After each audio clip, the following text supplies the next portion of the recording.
이런 악순환들이 계속 지속됨에도 불구하고 본인이 조절이나 중단을 하지 못하는 경우를 우리가 중독이라고 얘기를 합니다. 네, 안녕하세요. 저는 춘천시 중독관리통합지원센터에서 정신건강 전문 요원 또 중독정신간호사로 20년째 재직 중인 정숙자 센터장입니다. 저희 춘천시 중독관리통합지원센터는 이제 보건복지부 지정으로 춘천시에서 의료법인 춘천 서인병원에 위탁 운영하고 있는 기관입니다. 센터를 20년 동안 운영해 오시면서 항상 우선순위나 목표가 좀 바뀌잖아요. 센터가 올해 최우선으로 추진하는 핵심 목표와 그 이유는 어떤 것이 있을까요? 저희가 이제 회복 중심의 전문적인 서비스를 제공을 해서 지역 주민들의 건강한 삶을 실현하고 중독으로부터 안전한 지역 사회를 조성하기 위한 중독 전문 상담 기관으로 이제 자리매김하고 싶은, 또한 나아가서 춘천 시민의 정신건강 증진에 중추적인 역할을 하고 싶은 센터로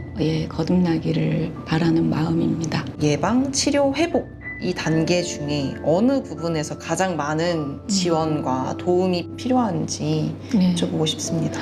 중독이라는 질병은 사실 재발이 굉장히 잘 되고 좀 이렇게 완치라는 개념도 없고 또 치료가 굉장히 어렵다라고 생각을 할 수 있습니다. 또 중간에 재발이 자주 일어나다 보니 이 중독에 걸린 당사자나 또 가족들이 쉽게 포기하거나 지치게 되기도 합니다. 그래서 재활에 대한 지원이 많이 이루어져야 합니다. 그러기 위해서는 병원 치료도 중요하지만 지역사회의 역할이 굉장히 중요하겠죠. 지금 우리나라는 현재 이런 중독 전문 상담 기관이 저희 강원도 내에서는 3군데밖에 되지 않습니다. 전문 인력 확보 이런 것들을 위해서 우리 정부가 조금 더 노력을 해야 되지 않나라는 생각을 하고 있습니다.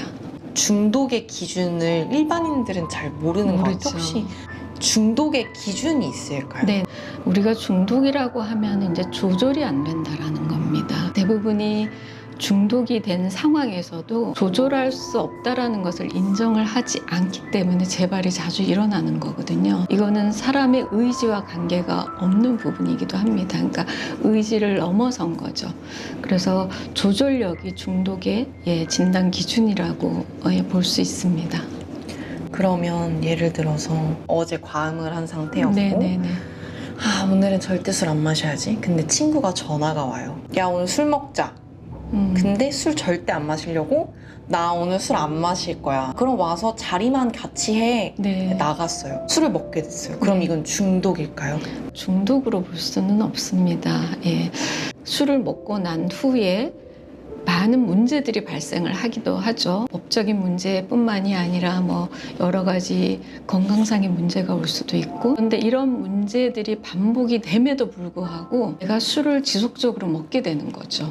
안 먹으려고 해도 먹을 수밖에 없고, 한번 먹게 되면 적당히가 아니라 항상 안 취하게 마시거나 폭음을 하게 되고 문제들이 반복적으로 발생을 하는 이런 악순환들이 계속 지속됨에도 불구하고 본인이 조절이나 중단을 하지 못하는 경우를 우리가 중독이라고 얘기를 합니다. 그래서 흔히 이제 일반인들이 비가 오고 우울할 때 술 생각이 나, 그 중독이 아닐까? 이런 얘기를 많이 하는데요. 그렇다고 우리가 다 중독자다 이렇게 얘기는 하지 않습니다. 평가를 받아보고 그 평가에 따라서 내가 어떤 노력을 해야 될지 빨리 알아차리는 게 굉장히 중요하죠. 최근 1, 2년 동안 가장 뿌듯했던 성과 지표나 에피소드가 있을까요? 처음에 오실 때 굉장히 우울증도 심했고 매일 죽고 싶다는 생각을 했었던 그런 분이었어요. 첫 내수당 이분이 갖고 있는 강점이 굉장히 많으셨어요. 재주도 많이 있으시고, 그래서 이분의 이런 강점을 살려서 좀 프로그램을 하나 신설을 하면 어떨까라는 생각을 했어요. 그래서 올해부터 저희가 이제 소확행이라는 소소하고 확실한 행복이라는 이제 제목으로 프로그램을 진행하게 되었고, 이분이 이제 승낙을 하셔가지고 봉사를 하시면서 프로그램을 진행해 오고 있어요. 저희가 지금 진행하고 있는 재활 프로그램 중에서 그 프로그램에 가장 인기가 많습니다. 그래서 저한테 전화가 왔더라고요. 그래서 이분이 하시는 말씀이 센터장님께서 저를 뭘 믿고 그거를 권유를 하셨냐 이렇게 얘기를 하시는 거예요. 그래서 저는 선생님이 잘 해내실 수 있을 거라고 믿었다.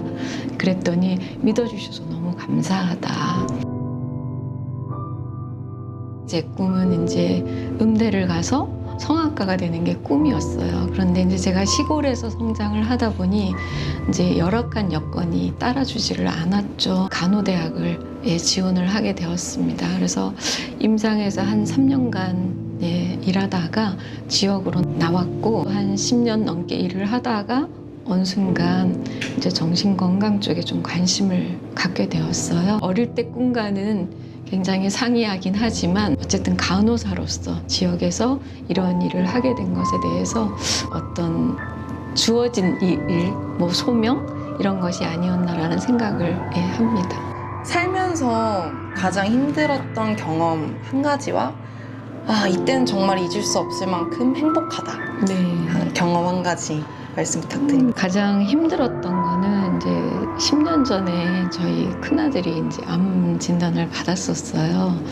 그래서 이제 조직 검사를 하고 그 결과를 기다리는 일주일이 굉장히 고통스러웠고 그런 과정을 또 잘 지냈는데 그 이듬해 또 제가 또 암 진단을 또 받았어요. 굉장히 그 기간이 굉장히 힘들었어요. 가장 행복했던 순간은 많았지만 제가 이제 사실은 2023년도에 퇴직을 해야 되는 나이였습니다. 우리 춘천시에서 상근센터장 체제로 이렇게 전환을 하는 공지가 나면서 제가 작년 2024년도에 센터장으로 취임을 해서 5년간 더 일을 할 수 있는 기회가 주어졌습니다.